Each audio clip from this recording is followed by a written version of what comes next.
Политичка или здравствена? Одлуката на владата за целосно олеснување на мерките без ограничувања ја збуни јавноста. Од петок се отвораат сите гранични премини за патниците од земјава и од странство, без тестови и без карантин. За владата, одлуката била согласно препораките на Комисијата за заразни болести, а не политичка. Отварањето на границите ние го најавуваме веќе подолго време, зависно од анализите кои што ги прави Комисијата за заразни болести, а тие пред се темелат на тоа каква епидемиолошка слика имаме и кај нас, и во регионот, и во поширокото опружување.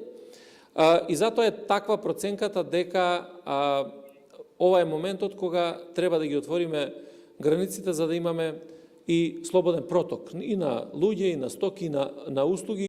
Одлуката за целосно олеснување на мерките ги скара надлежните. Порталот Сакам да кажам од членови во комисијата дознава оти и тие биле затечени од ваквата одлука, бидејќи не дале препорака границите да се отворат без ПСР тестови и 14-дневна изолација. Но експресно реагираа од Министерството за здравство. Велат оти темата за отворање на границите била разгледувана на завчерашниот состанок во комисијата. Сепак никаде не споменуваат кој датум го предложила комисијата, ниту дали дала зелено светло земјава да се отвори за патници без приложување на тестови за корона.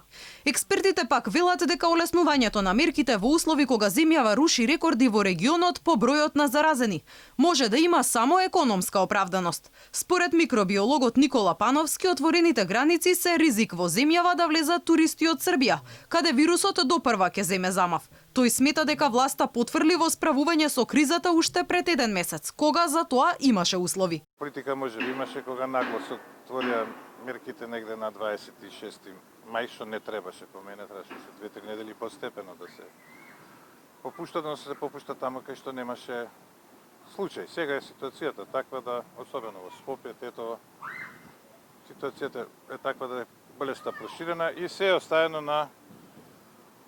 на дисциплината на народот и на свеста на луѓето и од нас зависи колку ќе се шири болест. Така да и во смисла на границите, ако се почитуваат мерките, ќе има само спорадични случаи.